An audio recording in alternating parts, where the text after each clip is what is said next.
আসসালামু আলাইকুম friends, technology জ্ঞান ভিডিও চ্যানেলে আপনাকে স্বাগতম। আজকের এই ভিডিওতে আমি আপনাদেরকে দেখাবো কিভাবে ক্যামতাসিয়া দিয়ে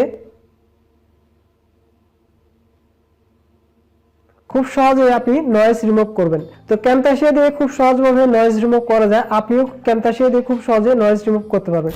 তো ভিডিও শুরু করার আগে বলতে চাই, আপনি যদি আমার চ্যানেলে নতুন হয়ে থাকেন তাহলে অবশ্যই আমার চ্যানেলটিকে সাবস্ক্রাইব করবেন, তারপর পাশে থাকা বেল আইকনে ক্লিক করবেন। আর যদি অলরেডি সাবস্ক্রাইব করে থাকেন তাহলে আপনাকে অসংখ্য ধন্যবাদ।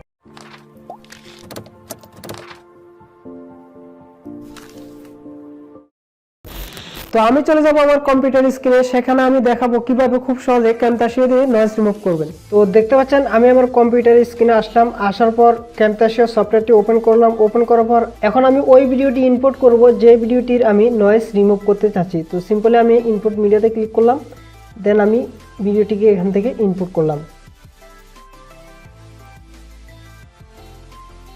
তো ইনপুট করার পর এখন আমি এই ভিডিওটি প্লে করব, প্লে করে দেখব এই ভিডিওটিতে কতটুকু নয়েজ রয়েছে। তো এখানে দেখুন আমি কিছুক্ষণ চুপ ছিলাম, কথা বলিনি। তো সেই অংশটি আমি প্লে করে শোনাচ্ছি যে কতটুকু পরিমাণ এই অংশটিতে নয়েজ রয়েছে, এবং আমি যখন নয়েজ রিমুভ করব তখন ফলো করবেন যে কতটুকু পরিমাণ নয়েজ রিমুভ হয়েছে। তো আপনি শুনতে পেলেন এখানে কতটুকু পরিমাণ নয়েজ রয়েছে। তো আমি এই নয়েজটিকেই রিমুভ করব। তো রিমুভ করার জন্য আপনি ক্যামতাসিয়া থেকে আমি ক্যামতাসিয়ার 2018 ভার্সনটি ইউজ করতেছি, সেজন্য আমি আমার কিবোর্ডের ডি প্রেস করলাম। ডি প্রেস করার পর এখানে নয়েজ রিমুভ নামে এই টুলটি ওপেন হয়ে গেছে।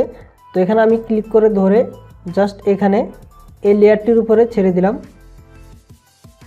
তো ছেড়ে দেওয়ার পর আমার এখানে নয়েজ রিমুভ হয়ে গেছে। তো এখন আপনি এখানে আরও কিছু সেটিংস রয়েছে, চাইলে এগুলো সেটিংসগুলোর মাধ্যমে আপনি করতে পারবেন, কিন্তু আমি বলবো যে কি এই সেটিংসগুলোর মাধ্যমে আপনি নয়েজ রিমুভ করবেন না। যদি আপনি এই সেটিংসগুলোর মাধ্যমে নয়েজ রিমুভ করতে যান তাহলে কিন্তু আপনার যে ভোকালটি রয়েছে সেটা অনেকটা খারাপ হয়ে যাবে। অর্থাৎ নয়েজ বাই ডিফল্ট যতটুকু রিমুভ হয় ঠিক ততটুকুই আপনি রাখবেন। এর বেশি এখানে যদি আপনি কম বেশি করতে যান তাহলে আপনার অডিও যে কোয়ালিটি রয়েছে সেটা অনেকটাই খারাপ হয়ে যাবে।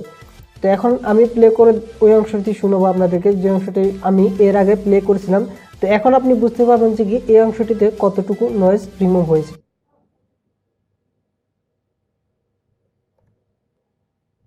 তো এখন আপনি বুঝতে পারছেন যে আগে কতটুকু নয়েজ ছিল আর এখন কতটুকু নয়েজ রয়েছে। নয়েজ কিন্তু অনেকটাই রিমুভ হয়ে গেছে। এগুলো এডিটিং করা যায় ভাই। দাদা ভাই, এই যে কথাটা তুমি এইমাত্র বলছো এটা কিন্তু একটু ফাউল কথা বলছো। তো ক্যামতাসিয়া দিয়ে ঠিক এই পদ্ধতিতে আপনি আপনার ভিডিও থেকে নয়েজ রিমুভ করে দিতে পারবেন খুব সহজেই, কোনো রকম ঝামেলা ছাড়াই। তো আপনি দেখতে পেলেন কিভাবে ক্যামতাসিয়া দিয়ে খুব সহজে নয়েজ রিমুভ করতে হয়। তো ঠিক এই পদ্ধতিতে আপনিও ক্যামতাসিয়া দিয়ে নয়েজ রিমুভ করতে পারবেন। তো বাস আজকের এই ভিডিওতে জাস্ট এতটুকুই। ভিডিও ভালো লাগলে লাইক করুন, কমেন্ট করুন, আপনার বন্ধুদের সাথে শেয়ার করুন। আর আপনি যদি আমার চ্যানেলে নতুন হয়ে থাকেন তাহলে অবশ্যই আমার চ্যানেলটিকে সাবস্ক্রাইব করবেন, তারপর পাশে থাকা বেল আইকনে ক্লিক করবেন। যখনই আমি কোনো নতুন ভিডিও আপলোড করব mobile, computer, technology, internet related, সেটা নোটিফিকেশনের মাধ্যমে সাথে সাথে আপনি জানতে পারবেন। তো কথা হবে পরবর্তী অন্য কোনো নতুন ভিডিওতে। সে পর্যন্ত সবাই ভালো থাকুন, সুস্থ থাকুন। আল্লাহ হাফেজ।